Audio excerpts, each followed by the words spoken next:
আপনারা শুনছেন বাংলা হরহর স্টেশন। আজকের গল্প রোড নাম্বার 12। গল্পের লেখক মনীষ সিং। গল্পটি অনুবাদ করেছেন স্নিগ্ধা ঝা। আজকের পর্ব 5।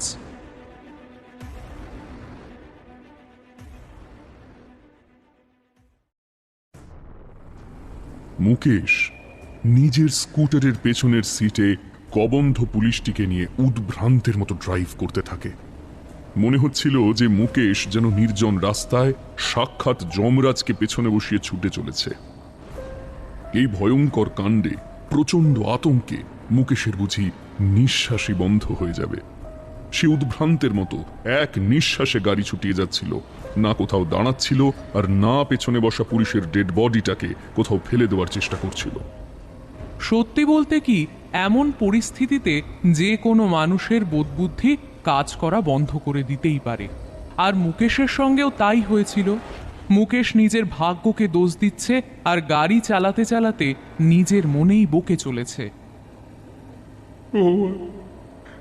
আমি কি করবো? কি করবো আমি? এসব আমার সঙ্গে কি হচ্ছে? কেন হচ্ছে বাবা? ও ভগবান, তুমি কোথায় ভগবান? আমি কি করবো এখন? কি করবো? কি করবো? আরও কিছু দূর গিয়ে মুকেশ সাহস করে স্পিডটা স্লো করে গাড়িটা দাঁড় করায়। ডান দিকে গাড়িটাকে ঝুঁকিয়ে কয়েকবার ঝটকা দিতে থাকে। কোনো রকমে সে পেছনে বসা আপদের থেকে মুক্তি পেতে চায়। এই সময় মুকেশ ভয়ে নিজের চোখটা বন্ধ করে নিয়েছিল। এবার সে সাকসেসফুল হয়। ধরাম করে পুলিশটির বডি রাস্তার ওপরে পড়ে যায়।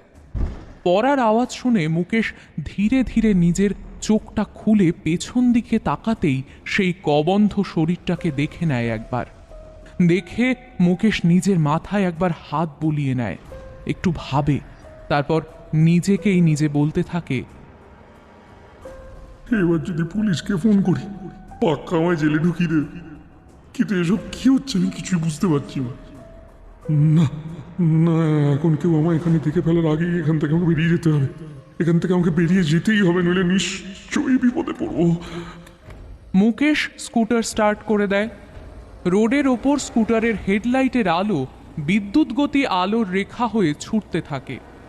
এত স্পিডে হয়তো কোনো পিৎজা ডেলিভারি বয়ও গাড়ি ছোটায় না, কিন্তু এখানে গাড়ি ছুটছে গরম পিৎজা ডেলিভারি করার জন্য নয়।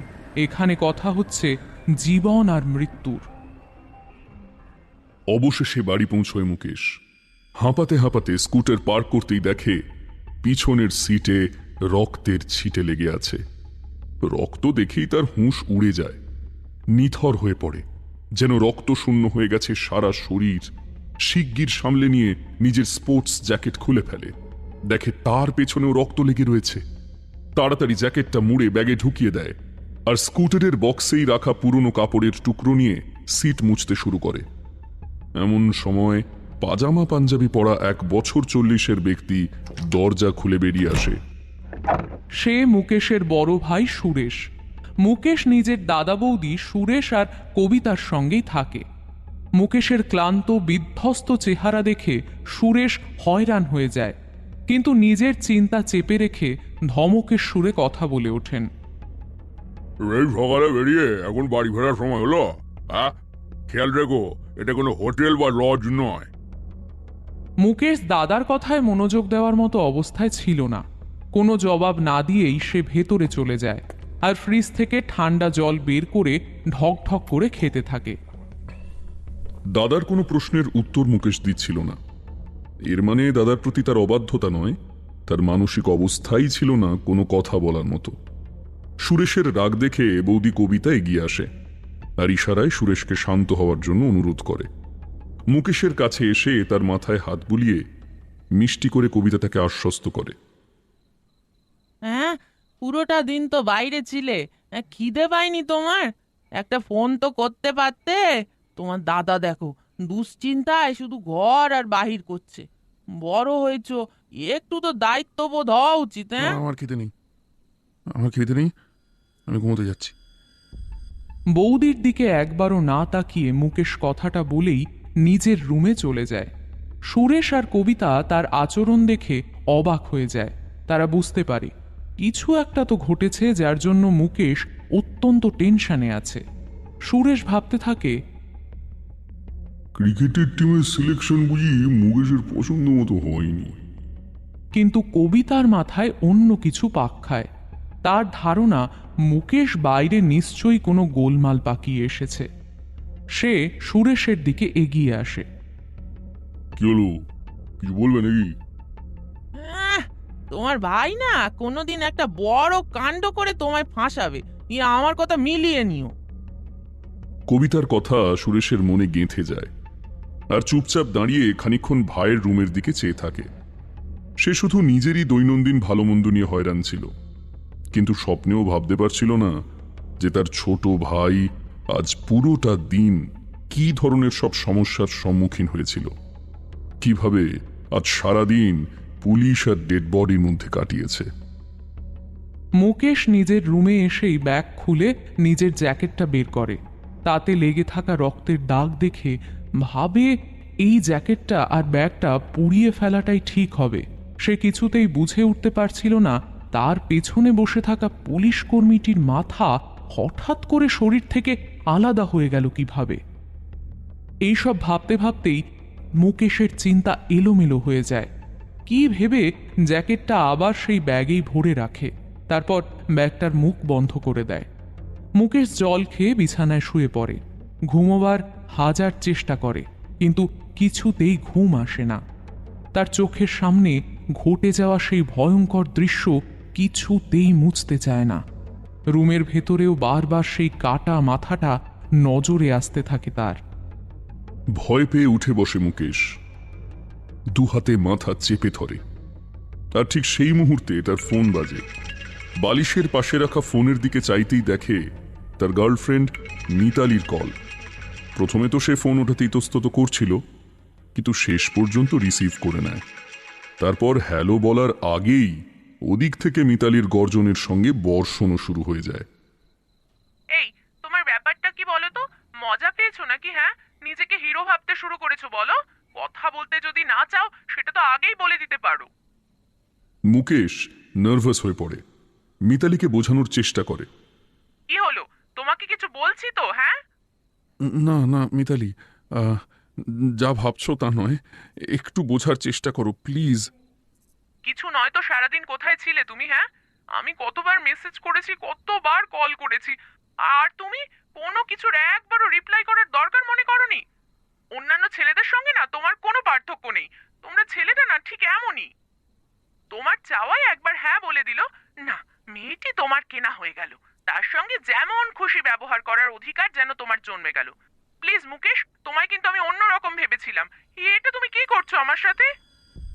মুকেশকে কিছু বলার সুযোগ না দিয়েই মিতালি এক নাগাড়ে এত কিছু বলে যায়। মুকেশ এখনো আতঙ্কিত ছিল। মিতালি থামলে ভয়ের রেশ জড়ানো গলায় মুকেশ আবার কথা বলে ওঠে। মিতালি, মিতালি, আমি ভীষণ টেনশনে আছি মিতালি। ভাবতে পারো আজ আমার জীবনের শেষ দিন ছিল। চুপ করো, যা খুশি তাই বলে যাচ্ছ। এমন এমন কি হয়ে গেছিল? মিতালি, মিতালি, আজ সকালে যখন রোড নাম্বার 12 দিয়ে আমি যাচ্ছি প্র্যাকটিসে, তখন থেকে আমার সঙ্গে সব ভয়ঙ্কর ভয়ঙ্কর কাণ্ড ঘটেছে মিতালি। যদি এমনই ব্যাপার ছিল তো আমার ফোন কেন ওঠাওনি? আমি কেমন করে জানবো যে তোমার সঙ্গে কি হয়েছে? হ্যাঁ, যদি তুমি আমার কথা একটুও ভাবতে তাহলে নিশ্চয়ই ফোন করে সব জানাতে আমাকে। মিতালি, মিতালি, মিতালি, মিতালি, আমি কেবল তোমাকে এসব কথা বললাম মিতালি। বাড়িতে এখনো কিচ্ছু বলিনি, বিশ্বাস করো। পুরোটা দিন কাউকে ফোন করার পরিস্থিতি ছিল না, আর আমি এই 15-20 মিনিট হলো বাড়ি ফিরেছি। আমার মাথাটা না যন্ত্রণায় জাস্ট ফেটে যাচ্ছে। মিতালি প্লিজ, প্লিজ একটু বোঝো। আমার না তোমার সঙ্গে দেখা করাটা খুব জরুরি। আমার সঙ্গে সকালে একটু দেখা করবে গো, দেখা করবে প্লিজ। আর আমি দেখা হলে সবটা বলবো, সবটা, প্লিজ। মুকেশ মিতালিকে নরম সুরে অনুরোধ করে। কি গো, বলো না, কিছু বলছো না কেন? আচ্ছা, ঠিক আছে, কাল সকালে দেখা হচ্ছে। এখন একটা পেইন কিলার খেয়ে শুয়ে পড়ো, ভালো ঘুম হবে তোমার। মুকেশ সম্মতি জানায়। মিতালির রাগ ঠান্ডা হয়ে গিয়েছিল। মুকেশকে আদুরে গলায় সে রাত্রির শান্তি দেয়। গুড নাইট ডিয়ার, তোমার কিচ্ছু ক্ষতি হবে না দেখো, আর ক্রিকেট টিমেও তুমি সিলেক্ট হয়ে যাবে, আমার কথা মিলিয়ে নিও। মিতালির আন্তরিকতা ভরা কথা শুনে মুকেশের সারা দিনের ক্লান্তি আর দুশ্চিন্তা এক নিমেষে যেন দূর হয়ে যায়। এতক্ষণে তার মুখে হালকা হাসি ফুটে ওঠে। সেও আদর জানায় মিতালিকে। Thank you Mitali, thank you so much, good night. কথাবার্তা শেষ করে ফোন রেখে আবার গভীর চিন্তায় ডুবে যায় মুকেশ। নিজের মনেই কথা বলতে থাকে। জ্যাকেট আর ব্যাগ দুটোই সকাল হওয়ার আগেই পুড়িয়ে ফেলতে হবে। পুলিশের একটুও সন্দেহ হলে যে কোনো সময় বাড়িতে এসে হাজির হতে পারে। পুরো ডিটেলস তো নিয়েই নিয়েছে। ভাবতে ভাবতেই উঠে গিয়ে টেবিলের ড্রয়ার খুলে একটা পেইন কিলার বের করে খেয়ে নেয়। তারপর পা টিপে টিপে নিজের রুমের দরজার কাছে যায়। সাবধানে ধীরে ধীরে দরজা খোলার চেষ্টা করে, কিন্তু যতই সাবধানে খুলুক হালকা আওয়াজ তো হয়েই যায়। ভয় পেয়ে একটু থমকে দাঁড়ায়। বাইরে গিয়ে সাবধানী দৃষ্টিতে চারিদিকটা দেখে নেয়, দাদা বৌদি জেগে নেই তো। কিন্তু চারপাশে কাউকে দেখতে পায় না। নিশ্চিন্ত হয় মুকেশ। ওদিকে নিস্তব্ধ রাত্রে রাস্তার ওপর এক পুলিশ কর্মীর কাটা মাথা পড়ে থাকতে দেখা যায়। একটা কালো বেড়াল তার জল জলে চোখ নিয়ে সেই মাথাটা এক দৃষ্টিতে দেখে যাচ্ছে। অদ্ভুত অদ্ভুত সব আওয়াজ ভেসে আসছে চারপাশ থেকে। রাত গভীর বলে এখনো মনে হয় সেই কাটা মাথা কেউ দেখেনি, আর যদি কেউ দেখেও থাকে তো দেখা মাত্র সেখান থেকে পালানোই বুদ্ধিমানের কাজ ভেবেছে। এদিকে সতর্ক হয়ে নিজের ব্যাগ নিয়ে মুকেশ রান্নাঘরে গিয়ে কেরোসিনের বোতল খুঁজতে থাকে। অনেক খোঁজাখুঁজি করেও কোথাও কেরোসিন খুঁজে পায় না। আজকাল প্রত্যেক ঘরেই গ্যাসের উনুনে রান্না হয় বলে কেরোসিন খুব কম লোকই বাড়িতে রাখে। মুকেশ ভাবে কেরোসিন তো পাওয়া গেল না, অন্য কোনো অপশন দেখতে হবে। ভাবতে ভাবতেই মুকেশ রান্নাঘর থেকে বেরিয়ে বাইরের মেইন দরজার কাছে পৌঁছে যায়। দাদা বৌদির রুমের দিকে আরেকবার সন্ত্রস্ত দৃষ্টিতে চায়। না, কেউ নেই বাইরে। ধীরে ধীরে দরজা খুলে বেরিয়ে তাড়াতাড়ি নিজের স্কুটারের কাছে যায়। স্কুটারের তেলের ট্যাঙ্ক খুলে একটা পাইপ তার মধ্যে ঢুকিয়ে দেয়। পাইপের অন্য দিক নিজের মুখের মধ্যে দিয়ে তেল টানতে থাকে। পাইপের মধ্যে খানিকটা তেল এলেই সেটা এক বোতলে ঢেলে নেয়। এভাবে অল্প সময়ের মধ্যেই বোতল পেট্রোলে ভরে যায়। তারপর নিজের ব্যাগ নিয়ে বাড়ির থেকে একটু দূরে একটা নির্জন জায়গা দেখতে পায়, যেখানে আবর্জনা স্তূপ হয়ে ছড়িয়েছিল। কিন্তু কুকুর তাকে দেখে চেঁচাতে থাকে। তাদের ডাক শুনে মুকেশ ভয় পায় যে কেউ জেগে না যায়। তাড়াতাড়ি ব্যাগ নিচে রেখে জ্যাকেট বের করে রাখে আর তার উপর পেট্রোল ঢেলে দেয়। একটা দেশলাই কাঠি জ্বালিয়ে ফেলতেই জ্যাকেট আর ব্যাগ দুটোই দাউ দাউ করে জ্বলে ওঠে। মুকেশ কিছুক্ষণ দাঁড়িয়ে সেই আগুন দেখতে থাকে। তারপর ভাবে, এখানে তাকে এত রাত্রে এভাবে কেউ দাঁড়িয়ে থাকতে দেখলে মুশকিলে পড়ে যাবে সে।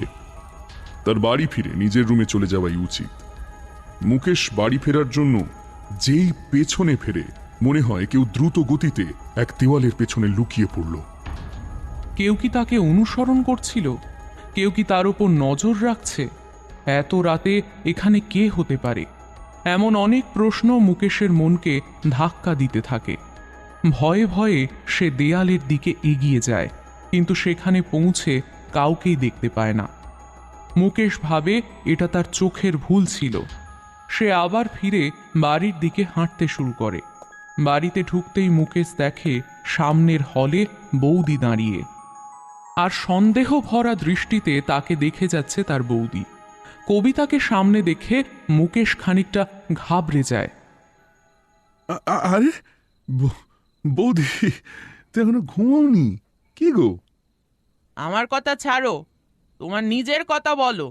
সারাদিন বাইরে থেকে সন্ধেবেলা বাড়ি ফিরেছো, আবার এত রাত্রে বাইরে কেন গেছিলে? সেও আবার মাঝ রাতে। কিছু না তো, এমনি ঘুমাচ্ছিল না। তাই একটু ওয়াক করতে গেছিলাম আর কি। ভেতরে বড্ড ওই বদ্ধ লাগছিল, একটু সাফোকেশন আর কি। এবার খুব ঘুম ঘুম লাগছে, ওই জন্য চলে এলাম। যাও, তুমি ঘুমিয়ে পড়ো গিয়ে, হ্যাঁ যাও। মুকেশ কথা বলতে বলতে নিজের রুমে চলে যায়। কিন্তু কবিতার সন্দেহ আরো গভীর হয়। সে দরজার পাশে দাঁড়িয়ে বাইরে জ্বলতে থাকা আগুনের দিকে দেখে আর আপন মনেই আওড়াতে থাকে। কোনো একটা ঘোটালা তো এ নিশ্চয়ই পাকিয়েছে।